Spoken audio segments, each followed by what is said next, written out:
ವೀಣಾ, ನೀನು ಹೇಳಿದ ನಿಜ ಕಣೆ. ಈ ಮನೆಯಲ್ಲಿ ಏನು ನಡೀತಿದೆ ಅಂತ ನಂಗೆ ಗೊತ್ತೇ ಇಲ್ಲ. ಆದರೆ ಒಂದೇತು ಸತ್ಯ, ಸೀಕ್ರೆಟಾಗಿ ನಮ್ಮನೇಲಿ ಏನೋ ನಡೀತಾ ಇದೆ. ನೀನು ನೋಡಿದ್ರೆ ನನಗೇನು ಗೊತ್ತಿಲ್ಲ ಅಂತ ಹೇಳ್ದೆ. ಆದರೆ ವೆಂಕಿ ಮತ್ತು ಭಾವನಾ ತಾಳಿ ಉತ್ಸವ ಅಂತ ಬೆಲ್ಲಗೇನೋ ಮಾತಾಡ್ಕೋತಾ ಇದ್ರು. ಅಲ್ಲ, ಉತ್ಸವ ಮುಗಿದು ಅಷ್ಟು ದಿನ ಆಗಿದೆ, ಈಗ ಯಾಕೆ ಅದ್ರ ಬಗ್ಗೆ ಮಾತಾಡ್ತಿದ್ದಾರೆ? ಏನಿದ್ರ ಲೆಕ್ಕ? ಗೊತ್ತಾಗ್ಬಿಡ್ತಾ? ಇವ್ರ ಕೈ ಸಿಕ್ಕಾಕೊಂಡ್ರೆ ಏನೇನ್ ರಾದ್ಧಾಂತ ಮಾಡ್ತಾರೋ ಏನೋ. ವೀಣಾ, ಏನು ಯೋಚನೆ ಮಾಡ್ತಿದ್ಯಾ? ಏನು ಇಲ್ವಲ್ಲ. ನೋಡು, ಈ ವಿಷಯ ನಿಂಗೆ ಗೊತ್ತು ಅಂತ ನನಗೆ ಚೆನ್ನಾಗಿ ಗೊತ್ತು.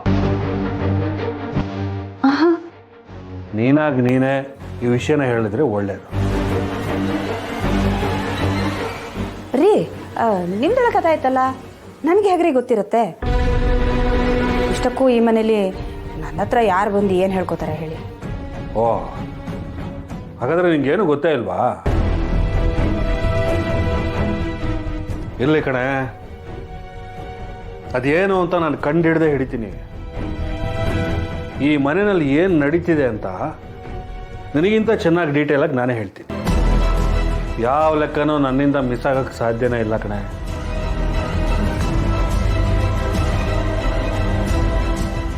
ನೀವು ಮಲ್ಕೋ.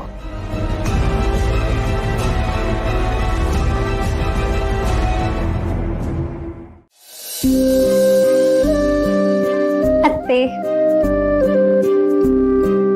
ಏನಿವತ್ತು ಸವಾರಿ ಅಡುಗೆ ಮನೆವರೆಗೂ ಬಂದ್ಬಿಟ್ಟಿದೆ?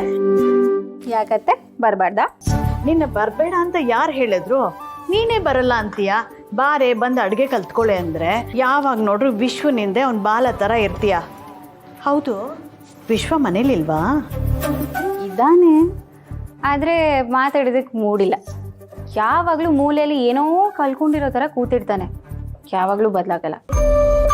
ವಿಶ್ವ ಕೆಲವೊಂದ್ಸಲಿ ಎಷ್ಟು ಖುಷಿಯಾಗಿರ್ತಾನೆ ಗೊತ್ತಾಗುತ್ತೆ.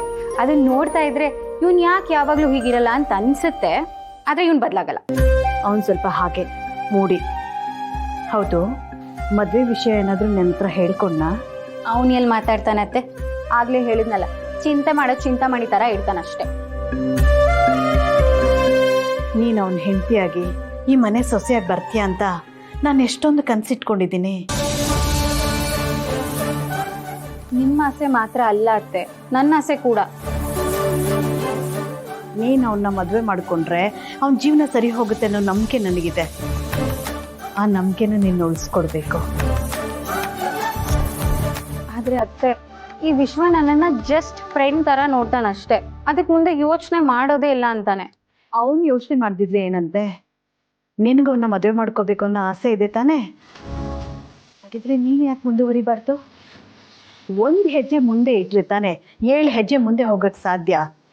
ಯೋಚನೆ ಮಾಡು. ಸರಿ ಅತ್ತೆ, ನೀವಿಷ್ಟು ಹೇಳಿದ್ರಲ್ಲ, ಮುಂದಿಂದು ನಾನು ನೋಡ್ಕೋತೀನಿ.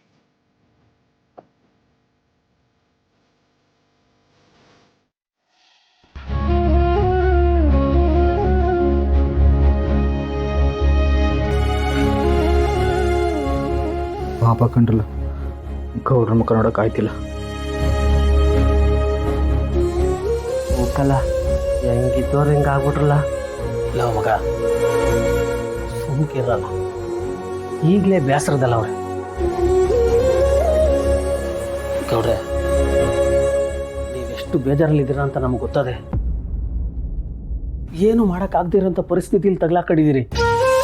ಮದುವೆಗೆ ಉಳಿದಿರೋದು ಇನ್ನು ಕೆಲವೇ ದಿವಸ, ಅದರಲ್ಲೂ ಇವತ್ತು ಮುಗಿತಾ ಬಂತು. ಏನಾರ ಮಾಡಿ ಪ್ಲೀಸ್. ಲಕ್ಷ್ಮತೆ ಬರ್ತಾರಂತೆ, ಅವ್ರ ಹತ್ರ ಎಲ್ಲನೂ ಹೇಳ್ಕೊಂಡ್ಬಿಡ್ತೀನಿ. ಹೂ ಗೌಡ್ರೆ, ಬಿರ್ನೆ ಹೇಳ್ಬಿಡಿ, ನಿಮ್ಮನ್ನ ಈ ಪರಿಸ್ಥಿತಿಲಿ ನೋಡೋಕೆ ಆಯ್ತಾ ಇಲ್ಲ. ಹೌದು ಗೌಡ್ರೆ, ತಡ ಮಾಡಕ್ಕೆ ಹೋಗಬೇಡಿ. ಬೇರೆನೇ ಹೇಳ್ಬಿಡಿ ಹೋಗ್ಕೊಂಡ್ರಲ್ಲ ಆದುದಾಗ್ಲಿ ಅಂತ ಕೇಳ್ಕೊಂಡ್ಬಿಡ್ತೀನಿ.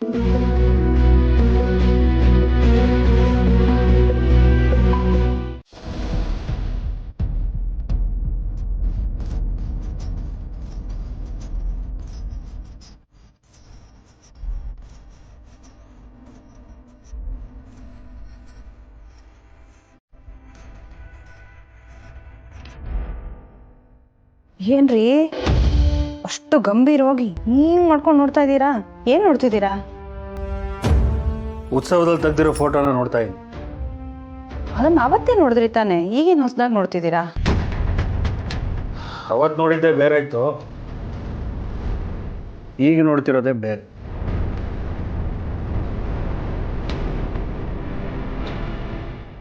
ಎಲ್ಲರೂ ಸೇರಿ ನನ್ನ ಹತ್ರನೇ ಗುಟ್ಟು ಮಾಡ್ತೀರಲ್ವಾ,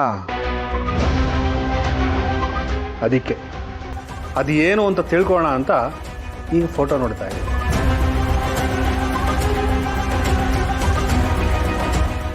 ಅಯ್ಯೋ, ಇವ್ರು ಈ ವಿಷಯನ ಮರ್ತೇ ಇಲ್ವಾ? ಏನಾದರೂ ಗೊತ್ತಾಗ್ಬಿಟ್ರೆ ಏನಪ್ಪ ಮಾಡೋದು? ದೇವ್ರೆ.